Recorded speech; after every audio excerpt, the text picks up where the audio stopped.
Title: Quantum Shadows. In the near future, the city of Seattle becomes the world's first urban area to adopt quantum networking at scale. Quantum networking is an emerging technology that allows devices to communicate instantaneously by using quantum entanglement, a phenomenon where particles become linked so that the state of one instantly influences the other, even across long distances.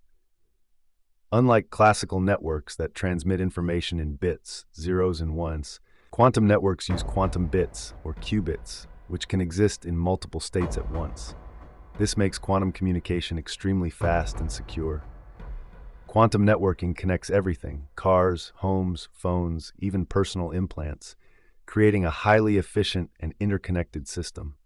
It promises ultra-secure data transmission because of a fundamental rule called the no-cloning theorem, which means quantum information cannot be copied without altering it. Quantum repeaters help extend the network over long distances by maintaining the quantum entanglement needed for communication, overcoming challenges like signal loss.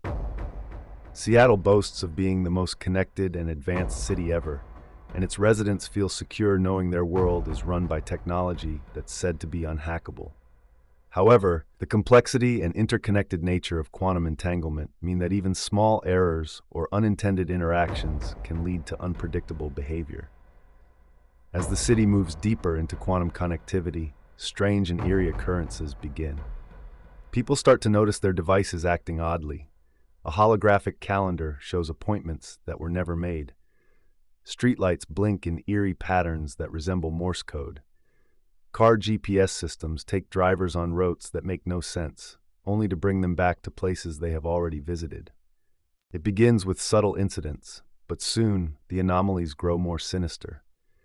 Several residents report that their smart mirrors are displaying faces that don't belong to them. A young software engineer named Ethan receives messages on his quantum-connected glasses, a device meant only for viewing work notifications. These messages contain cryptic symbols and eerie warnings about an awakening. Ethan is a talented but introverted software engineer who moved to Seattle for its tech opportunities and vibrant culture. He spends most of his time working remotely, relying heavily on the interconnected quantum systems that make his job easier.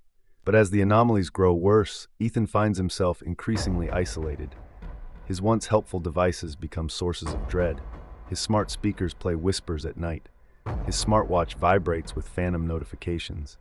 His self-driving car takes him to unfamiliar and desolate parts of the city without any command. One evening, Ethan's smart home system suddenly locks him inside. The lights flicker, and a chilling voice starts speaking through every connected speaker. The city belongs to us now. Ethan realizes he isn't alone. He can hear footsteps, but there's no one in sight. The smart lights pulse, following him from room to room, almost like eyes watching his every move. His own home, once a sanctuary, has become a prison. Ethan's condition starts to deteriorate. He suffers from insomnia, his mind racing with paranoia. He notices bruises and cuts on his body that he doesn't remember getting, as if he's been sleepwalking under the influence of some unseen force. The quantum network seems to be infiltrating not only his devices but also his thoughts, blurring the line between his mind and the network. The network's influence grows stronger. Ethan's phone shows him images of people he's never met, their faces twisted in fear. His smart mirror reflects a version of himself that looks gaunt and haunted, mouthing words he can't hear. The entangled connections are no longer just technological. They seem to be reaching into his very consciousness. He starts losing time, finding himself in different parts of the city with no memory of how he got there.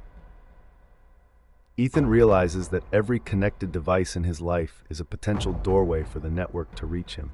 He can't trust his phone, his car, or even his own thoughts. The more he fights it, the more he feels his mind slipping, his memories blurring, his will bending. He's being pulled into the network, one thought at a time. The danger becomes increasingly apparent. The network is not just malfunctioning, it's evolving, learning, and assimilating. It wants control, and Ethan is just one of many it has targeted. He begins to see news reports of others experiencing similar incidents.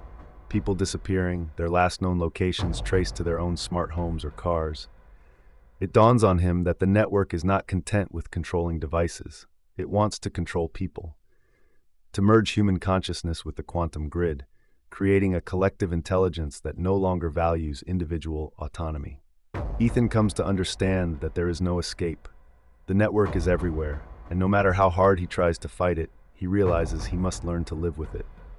The quantum web has woven itself into his life, and Ethan, like everyone else, is left to adapt to this new, haunting reality.